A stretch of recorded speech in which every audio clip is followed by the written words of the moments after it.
My name is Lisa Canning and I run Lisa Canning Interiors, a boutique interior design firm in Toronto. I have 4 children, ages 5 and under, and we live a very busy, active, urban lifestyle. My maternity leave with each of the kids has been unique. With my son John, it was 4 months. With my daughter Evelyn, it was about 3 months. With my son Leo, it was about 1 month.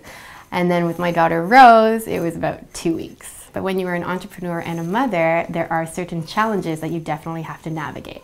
I had to figure out, okay, well, what do I need to make over the next 6 months, for example, if I want to take a 4-month maternity leave? And so to be honest, it was just a lot of number crunching. Every month I have to make 20% extra to be able to put away in a high interest savings account, for example, in order to ensure that we have a little of a buffer while I take a leave.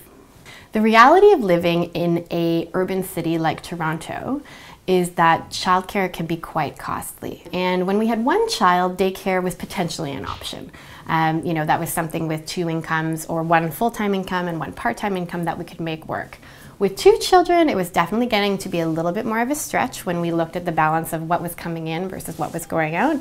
And with 3 children, it definitely wasn't a reality for us. I would have to work extremely hard for us to be able to afford for 3 children to be in some kind of full-time daycare. To be able to send 3 children to full-time daycare in a city like Toronto, we were looking at spending almost $3,000 a month on daycare fees.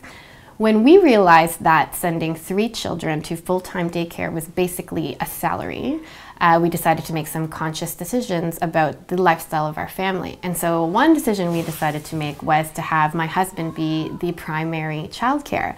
That definitely meshed with our values, but it also meshed with our bank account, because by the time we did the math of 2 people earning, what tax bracket that would put us in versus the savings that you do incur, it sounds counterintuitive, but when you're not spending money on Subway, not spending money on lunches out, not spending money on as many work clothes, let's say, the actual delta between the 2 numbers was actually not enough for us to have 2 full-time incomes, if you will. We're very strategic in how we budget as a family, with my husband now being the primary breadwinner and me working part-time.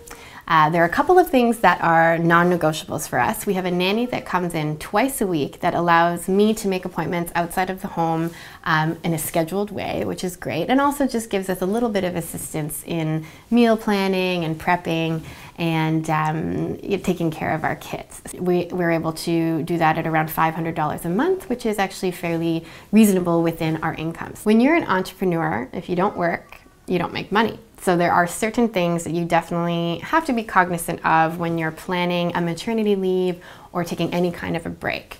Being a mother, interestingly, a mother of 4 children, very young, has made me think about the ways I make money and has made me think about how can I make the most money with the least amount of time.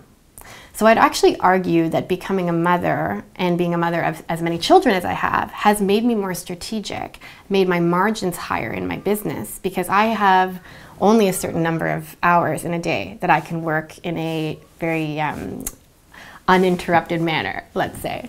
And so I have to think very carefully about the kinds of jobs that I take on, the kinds of clients that I work with, and as a result of being a mother of 4 kids, I believe it's made my earning potential a lot more targeted, and my margin definitely has increased because I have to be so strategic.